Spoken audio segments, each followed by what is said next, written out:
This is the biggest farming conference in the UK, with over 500 delegates attending every year. It's been running for over 50 years, and delegates in 2008 are discussing how the industry can help tackle climate change.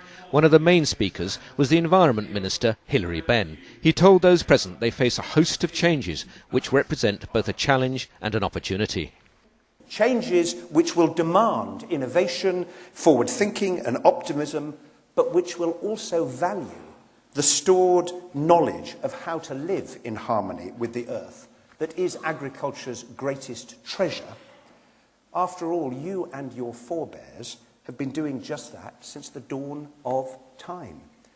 And we will need your understanding more than ever as we face a world where we have to live with the Earth's capacity to be home to and to feed 6 billion of us today and another 3.5 billion of us in 50 years' time. Mr. Benn was keen to stress that farming in the UK must be an industry that takes its environmental responsibilities seriously, particularly with regard to tackling climate change. We are already seeing its effects, and all farmers need to be aware of the risks and to take action now to manage them and to climate-proof their businesses. The Climate Change Bill, which is currently making its way through Parliament, will set ambitious and legally binding targets for reducing CO2 emissions by 2050.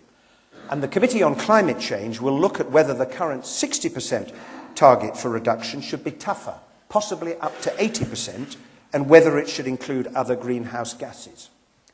The truth is, and we were discussing a moment ago who leads and who follows, but the truth is that every country, every government, every area of business and of civil society is going to have to take its responsibility seriously if we're to meet these targets, agriculture included. And that's why what happened at Bali was so important, because it gives us the chance to negotiate that international agreement over the next 2 years.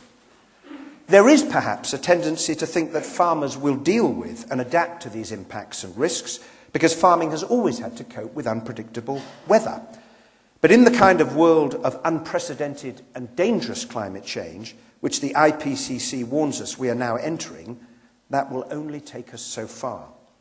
Agriculture needs to be at the heart of our efforts to adapt to a changing climate. The Minister said there was a feeling held by many in the UK agricultural community that farming is undervalued and unappreciated, and that an increasingly urban society means many people have much less understanding of farming. However, he stressed there was another way of looking at the situation.